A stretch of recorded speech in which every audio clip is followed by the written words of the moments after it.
Halo, selamat pagi semuanya. Saya berharap kita semua tetap sehat dalam mengikuti pembelajaran pada hari ini. Hari ini kita akan belajar mata pelajaran kewirausahaan. Adapun pokok pembelajaran kita pada hari ini adalah dokumen administrasi laporan untuk usaha. Saya berharap kita tetap semangat dalam mengikuti pembelajaran ini, kendati pun kita belajar di rumah kita masing-masing. Laporan adalah suatu bentuk penyampaian informasi, data atau berita, baik secara lisan maupun tulisan. Laporan sangat diperlukan karena mempunyai fungsi dan kegunaan yang besar dalam kepentingan organisasi ataupun usaha. Pertama yang mau kita bahas adalah fungsi dari laporan tersebut. Fungsi dari laporan adalah yang pertama, sebagai bahan pertanggungjawaban dari kegiatan yang sudah kita lakukan. Yang kedua, sebagai alat penyampaian informasi. Itu berupa data-data. Yang ketiga itu sebagai alat pengawasan. Laporan itu dilakukan untuk mengawasi segala kegiatan yang ada dalam suatu usaha. Yang keempat itu sebagai bahan penilaian. Melalui laporan itulah para manajer bisa menilai apakah suatu usaha itu berkembang atau tidak. Yang selanjutnya adalah sebagai bahan pengambilan keputusan. Yang kedua yang mau kita pelajari adalah hal-hal yang perlu diperhatikan dalam membuat suatu laporan. Ada beberapa hal yang harus kita perhatikan. Yang pertama, laporan yang dibuat harus jelas dan cermat. Yang kedua, laporan harus mengandung kebenaran dan objektivitas. Yang ketiga, laporan harus lengkap. Yang keempat, laporan harus tegas dan konsisten. Yang kelima, laporan harus langsung mengenai sasaran. Yang keenam, laporan harus disampaikan kepada orang dan alamat tujuan yang tepat. Yang ketujuh, laporan sebaiknya disertai dengan saran-saran. Yang kedelapan, laporan harus dibuat tepat waktu. Dan yang kesembilan, laporan harus disertai bukti-bukti terkait. Itulah beberapa hal yang harus kita perhatikan dalam membuat suatu laporan. Ketiga, yaitu langkah-langkah membuat suatu laporan. Ada beberapa hal yang perlu kita perhatikan dalam membuat suatu laporan. Yang pertama, menentukan permasalahan yang akan dilaporkan. Yang kedua, mengumpulkan bahan, data, dan fakta. Yang ketiga, mengklarifikasi data. Yang keempat, mengevaluasi dan mengolah data. Yang kelima, membuat kerangka laporan.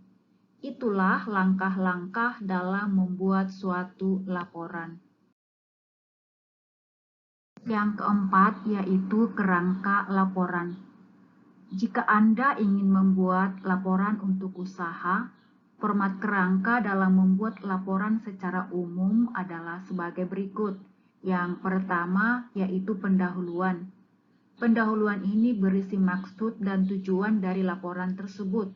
Yang kedua, batang tubuh atau isi, yang berisi data dan fakta pelaksanaan seluruh kegiatan, kesesuaian pelaksanaan dan perencanaan, masalah yang terjadi serta pembahasan masalah.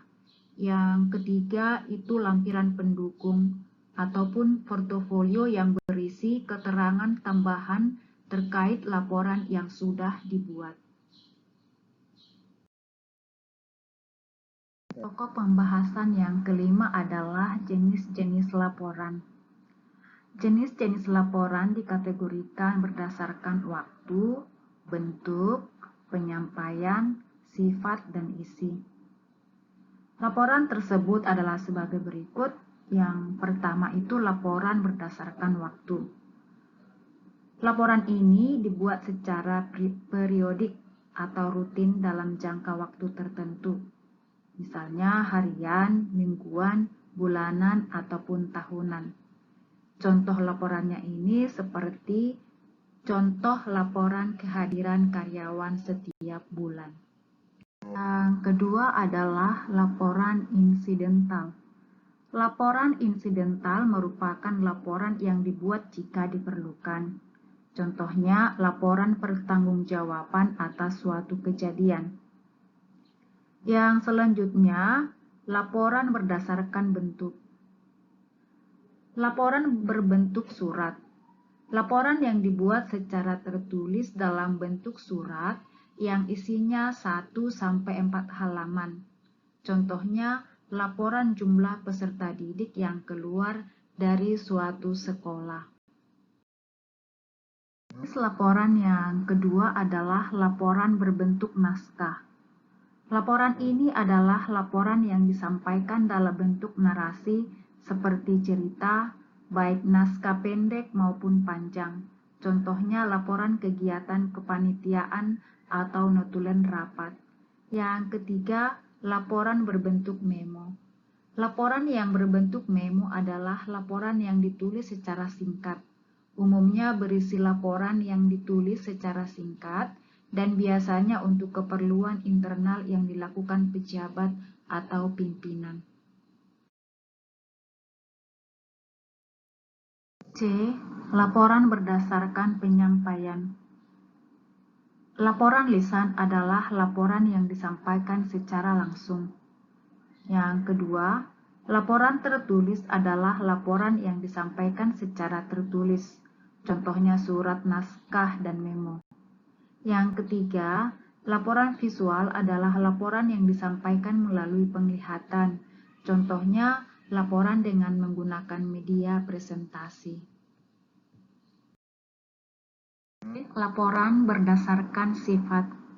Laporan biasa adalah laporan yang isinya bersifat biasa dan tidak rahasia. Sehingga jika laporan terbaca oleh orang lain, tidak menimbulkan dampak yang negatif. Yang kedua, laporan penting. Laporan yang isinya bersifat penting dan rahasia, sehingga hanya orang tertentu saja yang boleh mengetahuinya. Selanjutnya, laporan berdasarkan isinya. Yang pertama, laporan informatif. Laporan informatif adalah laporan yang hanya berisi informasi saja. Yang kedua, laporan rekomendasi.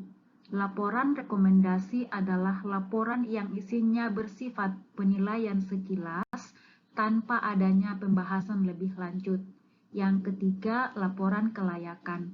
Laporan kelayakan adalah laporan yang berisi tentang hasil penentuan kelayakan atau pemilihan yang terbaik. Yang keempat, laporan pertanggungjawaban. Laporan pertanggungjawaban adalah laporan yang berisi pertanggungjawaban tugas seorang atau kelompok kepada atasan yang memberi tugas tersebut.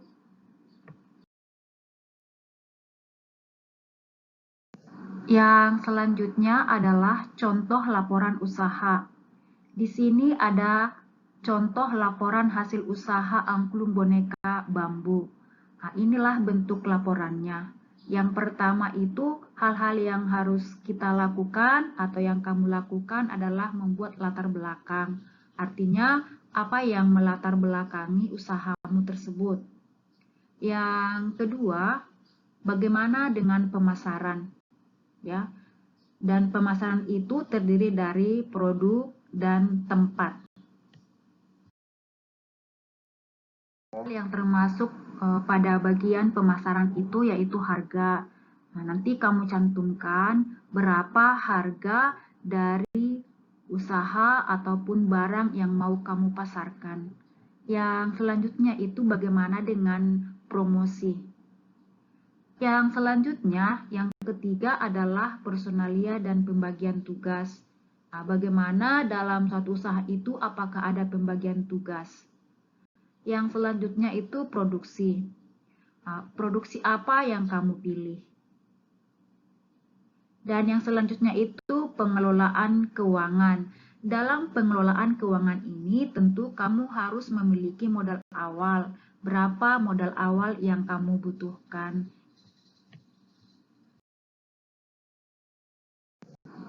Setelah penentuan berapa modal awal yang kamu butuhkan, yang selanjutnya itu pemasukan dan pengeluaran. Tentu kamu akan membuat laporan berapa pemasukan dan berapa pengeluaran.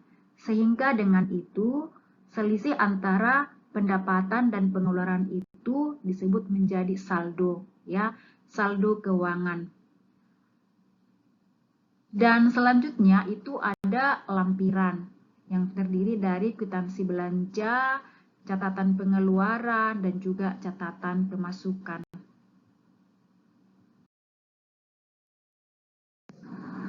Demikianlah pembelajaran kita pada hari ini. Semoga kalian bisa mengerti bagaimana cara membuat laporan suatu usaha. Saya berharap kita tetap sehat-sehat dan semua tetap semangat. Dan setelah menonton video ini, kita semua nanti melihat tugas di Google Classroom. Atas perhatiannya, saya mengucapkan terima kasih banyak.